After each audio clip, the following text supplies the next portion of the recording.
Voilà. Désolé, hein, c'est la deuxième fois que ça m'arrive, qu'en plein direct, soudainement, mon direct s'arrête. La dernière fois, j'étais en direct, c'est arrivé, et c'est la deuxième fois que je constate ce phénomène-là. À quoi cela est dû, je ne sais pas.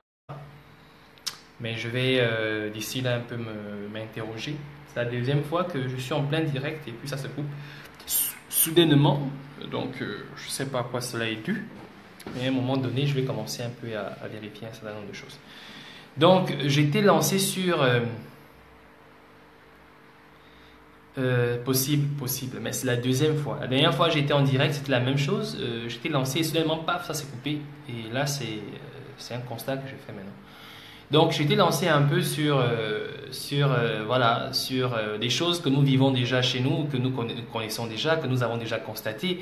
Il n'y a rien de nouveau que je vais annoncer ou que je vais dire aux Gabonais. Il n'y a rien de nouveau sur le comportement des Gabonais que je vais dire. Mais comme on fait de l'activisme et que surtout le but de l'activisme, c'est de pouvoir continuer à informer, continuer à marteler, continuer à rappeler aux gens ce qu'ils doivent ou ce qu'ils ne doivent pas faire. Parce que nous sommes dans une phase où nous avons constaté que pour beaucoup d'entre nous, ce que nous voyons, ce que nous vivons dans le Gabon, ce n'est pas la même chose que voient ou que vivent les autres Gabonais. Donc, c'est la raison pour laquelle on a l'impression que pour certaines personnes, tout semble aller bien et pour d'autres, ce n'est pas le cas. Donc, est-ce que ceux qui prétendent que tout semble aller bien le font par exprès, le font expressément, le font sans le savoir, ou est-ce qu'ils le font parce que réellement ils ne sont pas informés? Parce que soit ils ne sont pas informés, soit vraiment ils sont des zombies, ou soit vraiment c'est parce qu'ils considèrent que le Gabon est un lieu de location qui ne nous appartient pas. On vit au Gabon comme si on était des locataires. Les Gabonais aujourd'hui se comportent dans leur pays comme s'ils étaient des locataires. Et c'est justement pour cette raison qu'il faudrait rappeler aux gens réellement que le Gabon n'est pas c'est pas une terre en location, c'est votre pays.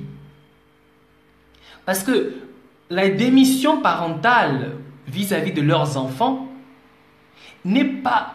C'est aujourd'hui qu'on constate que ce n'est pas seulement une démission parentale du père ou de la mère vis-à-vis de son enfant, mais c'est une démission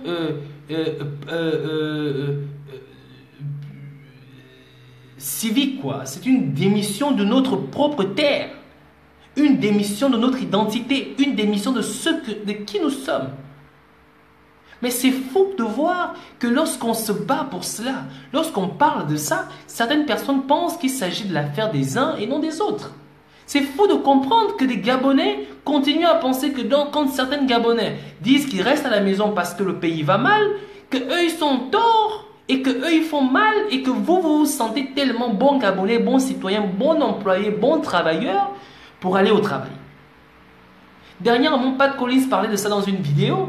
Que voilà, il y a un ami à lui qui appelle pour dire que voilà, frère, il y a une sœur à Olam qui a décidé, qui a lancé un mouvement de protestation pour gréver pour gréver au sein de la société, parce qu'il y avait une journée commémorée qui avait été reconnue comme étant journée de je ne sais pas trop pour préparer la journée des martyrs. Cette personne a dit, elle a lancé le mouvement et il y a des gens dans la société, il y a des gens dans l'entreprise, des Gabonais comme elle qui sont allés trahir auprès de l'administration. Tu es au courant, il y a Mélanie qui est en train de vouloir nous emmener à gréver. Elle veut nous emmener à gréver. Tu te rends compte, Mélanie veut nous emmener à gréver, à faire grève.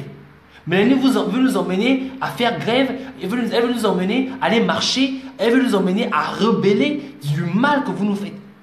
Mais qu'est-ce que vous attendez en le faisant? Est-ce que vous vous dites que lorsqu'on le fait, c'est sûr que quand je suis allé le faire, quand le patron a besoin d'une personne qui sera ses yeux et ses oreilles au sein de l'entreprise ou dans la foule, dans le groupe, peut-être après je serai peut-être nommé chef de service. C'est ce que tu imagines. Tu t'imagines qu'en allant jouer le nègre de maison, tu seras récompensé comme responsable ou chef de service dans l'administration. C'est ça en fait votre problème. Comme disait Danger dernièrement, le problème du Gabonais, c'est que nous n'avons pas été éduqués. Nous n'avons pas l'éducation et nous ne connaissons pas la valeur du secret. Nous ne connaissons pas la valeur du secret. Lorsque tu essaies de mettre quelque chose en place avec l'un d'entre eux, un de tes proches, lui il voit déjà en toi un moyen d'arriver à ses fins. Il voit déjà en toi un moyen de pouvoir se démarquer dans l'administration, dans la société. C'est quand même drôle et con de voir aujourd'hui ce vendu comment il s'appelle, de Ndonsima venir réclamer qu'il faudrait que l'élection présidentielle 2016 soit annulée. Mais il est ridicule. Les gens qui sont allés, qui ont encouragé, qui ont fait passer la lutte de Jean Ping comme une entente entre personnes qui vont se partager un gâteau, parce qu'ils sont allés au dialogue d'Ali Bongo, parce qu'ils espéraient, qu'ils se sont pressés. Donc Sima s'est pressé à aller féliciter Ali Bongo après avoir dénoncé, après avoir reconnu que les élections ne se sont faites ne se sont pas faites dans une transparence démocratique. Et c'est lui aujourd'hui qui ose dire que non, on doit annuler l'élection présidentielle 2016 aujourd'hui, parce qu'il attendait le gouvernement qui sera mis en place au sortir du dialogue, où il espérait être soit vice-président ou soit président du Sénat. En tout cas, il espérait faire partie de ce gouvernement ou avoir un poste qui lui aurait été promis, soit être représentant du Gabon à la CEMAC, ou en tout cas un poste de ce genre. Parce que c'était ce qu'il espérait, c'est ce qui lui avait été promis. Finalement, la promesse n'a pas tenu. Aujourd'hui, il reporte sa veste opposant en disant l'élection a été truquée, on doit revoir cette élection. Mais vous vous foutez de qui? Vous vous foutez de qui? Quand je vois des gens venir ouvrir leur gueule pour essayer de défendre ces personnes, en essayant de montrer combien de fois ce sont des personnes intègres, mais vous vous foutez de qui? Vous voulez voir des stratégies, vous voulez voir des visions dans l'obscurité? C'est dans l'obscurité là, maintenant, je vais sortir, je vais voir une vision dans l'obscurité. Vous vampez ou bien quoi? Vous sortez en vampire. En fait, dans votre cas, vous êtes dans le monde astral, si bien tellement régulièrement que vous y allez, au point où vous confondez les milieux. Vous pensez que le monde astral, c'est le monde réel. Et dans ce monde réel, Omar Ali Bongo respecte ses promesses. Dans le monde réel, dans ce monde, dans le astral dans lequel vous vivez, Ali Bongo respecte certainement ses promesses, et vous vous dites que dans le monde réel, c'est la même chose. Mais dans le monde réel, on résiste. Dans le monde réel, vos enfants s'asseyent à même le sol. Dans le monde réel, vos femmes et vos soeurs, vos filles, vos cousines accouchent à même le sol. Dans le monde réel, vous êtes incapable de vous faire un pansement à l'hôpital lorsque vous avez un accident. Dans le monde réel, c'est le chômage à volonté. Dans le monde réel, ce sont vos enfants, ce sont vos filles qui se font prendre pour 500 francs CFA, pour 5000 francs CFA.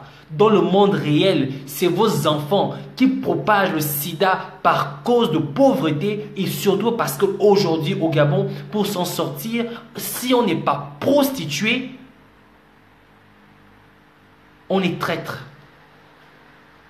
Au Gabon, pour réussir, si tu n'es pas prostitué, tu es traître. Dans le monde réel, on tue l'éducation.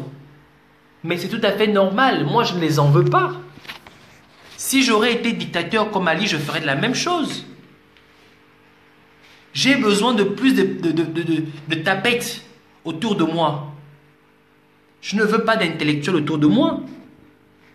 Déjà, le peu qu'il y a, déjà, j'arrive à les soumettre, j'arrive à faire d'elles des tapettes. Pourquoi est-ce que je vais investir de l'argent dans un secteur où je sais très bien que au sortir de là, ce seront des tapettes? Expliquez-moi. Au lieu d'investir de l'argent pour former des tapettes, autant réclamer de l'argent de ces tapettes pour pouvoir le leur donner ensuite, après les avoir pris par derrière. Parce que c'est ce qui se passe. Moi, je vais vous expliquer le système d'Ali Bongo. Ali Bongo sait que, en vous envoyant à l'école, ce que vous allez devenir demain, peu importe, vous seriez ses tapettes. Il va vous prendre sur le canapé, il va vous prendre dans la banquette arrière de sa voiture, que vous le vouliez ou pas. Ali Bongo le sait. Mais alors, pourquoi investir de l'argent dans l'éducation quand on sait que les gens qui sortiront de ce milieu seront des tapettes? Pourquoi? Ça n'a pas de sens. Donc, il est obligé de tuer l'éducation et de prendre encore de vous. Il va vous prendre 2 fois. Il prend votre argent et ensuite, il va prendre votre dignité quand vous seriez mûr. Donc, Ali Bongo vous viole doublement. Ali Bongo vous viole doublement. À 2 reprises, il vous viole aller et retour. Et ça, vous n'avez pas encore compris ça. Ça, vous n'avez pas compris. Pas parce qu'il n'y a pas moyen de comprendre, mais vous n'avez pas compris parce que vous refusez de comprendre. Vous refusez de comprendre qu'Ali Bongo vous prend pour les tapettes. Vous êtes ses tapettes.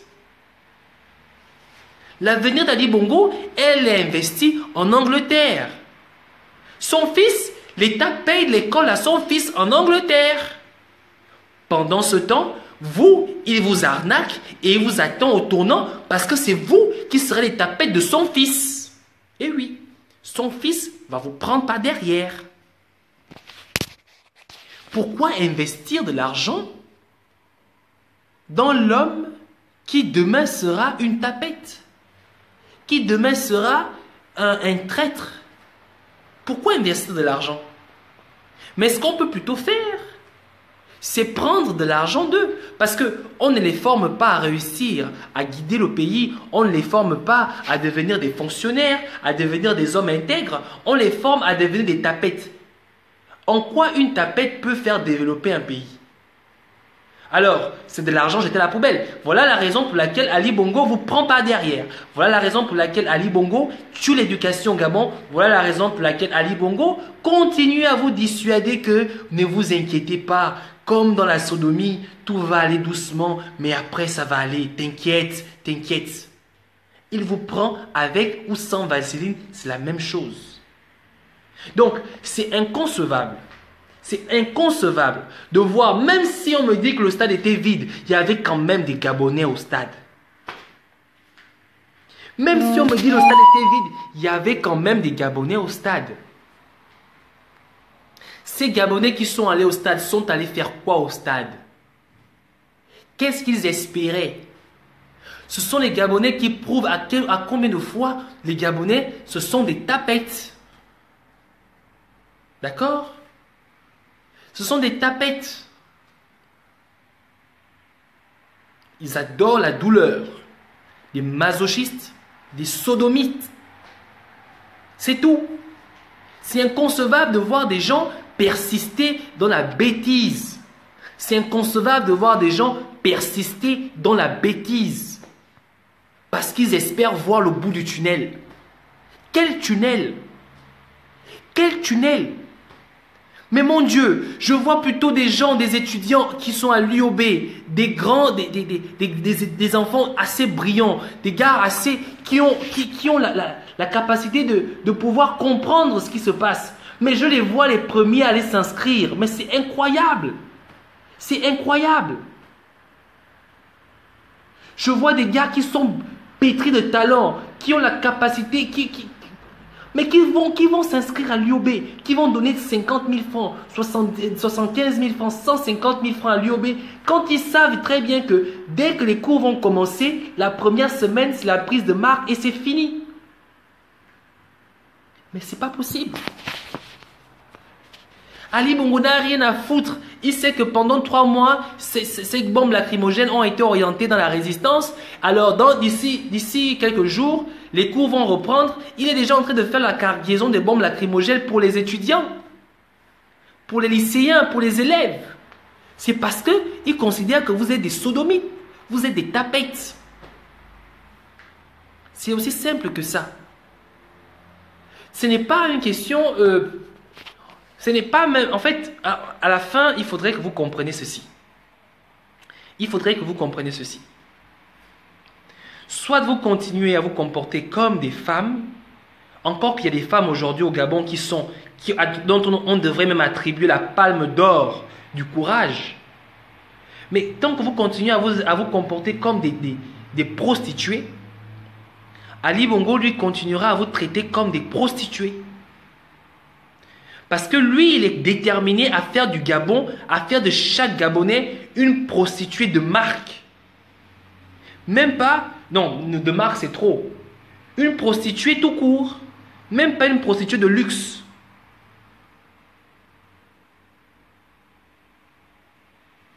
C'est pas possible. C'est-à-dire qu'Ali Bongo, il s'est décidé de faire de vous il adore ça. Et c'est quand même fou de voir combien de fois ce sont ceux-là qui souffrent. Ce sont ceux-là qui n'arrivent pas à joindre les deux bouts, qui sont toujours les premiers à toujours aller jouer les Judas. Mais c'est pas possible. C'est pas possible. Les gens qui se sentent bien, ceux-là qui peuvent dire qu'en tout cas je n'ai rien à foutre, ma vie est tracée, j'ai des entreprises, mes enfants restent dans les affaires, donc je peux faire ce que je veux de ma vie. Ce sont eux qui se battent. Pendant que vous qui avez besoin du minimum pour vivre, qui avez besoin du minimum pour rêver, c'est vous les premiers à aller jouer les putes. C'est vous les premiers à aller jouer les Judas. C'est incroyable. C'est comme si on fait tout, c'est comme si vous attendez l'arrivée de Jésus. C'est comme si vous attendez que ce soit Dieu qui vienne vous délivrer. C'est comme si vous attendez que ce soit Amo qui reviendra des morts pour venir vous délivrer. C'est comme si vous attendez que ce soit Pierrot qui viendra des morts pour vous délivrer. Vous refusez vous-même de vous délivrer. Et même quand on veut vous aider, on veut vous aider à vous délivrer, vous refusez même vous-même de vous en sortir. Vous dites non, non, non, non, non, laissez-moi dans ma prison. Non, s'il vous plaît, laissez-moi dans ma prison. Aucune fierté, aucune détermination propre, aucun élan de solidarité propre. On ne vous demande même pas d'être solidaire envers vos compatriotes. Être solidaire avec soi-même. Vous êtes incapable d'être solidaire avec vous-même. Aucun élan de solidarité propre. Vous vous détestez à un point que vous êtes prêt à faire souffrir ce corps, à faire souffrir cette mentalité, à faire souffrir ce que la nature vous a donné parce que vous vous détestez.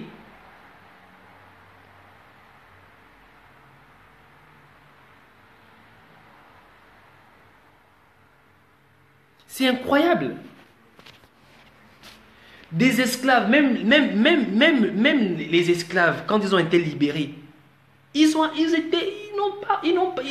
ne sont pas laissés enchaîner. Ils n'attendaient ça que pendant 400 ans. Ils attendaient ça. Pendant 400 ans, écoutez un peu ça. C'est quand même, c'est fou. Voilà pourquoi je n'ai pas envie de dire que c'est un problème africain. Ça, c'était un problème gabonais. C'est pas un problème africain, c'est un problème typiquement gabonais. Les Bongos nous ont réduit à l'esclavagisme pendant 50 ans. Les Européens, les Blancs nous ont réduit à l'esclavagisme pendant 400 ans.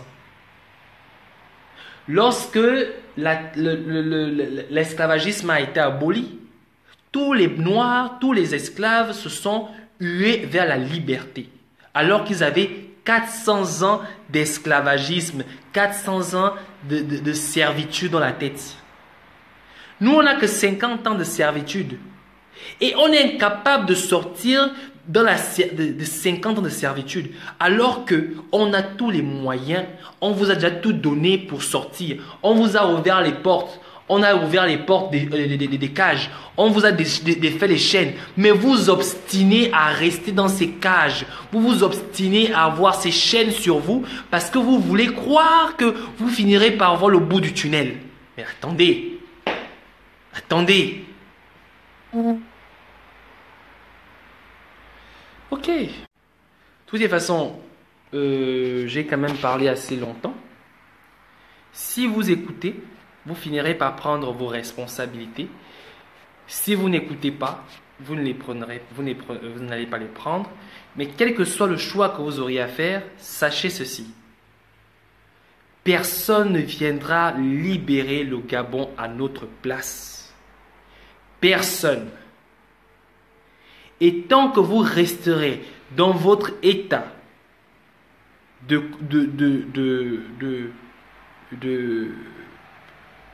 soumission, vous êtes aussi acteur dans la destruction de ce pays.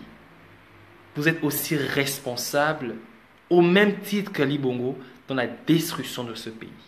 Je vous remercie et je vous demande de passer une bonne soirée. Ciao.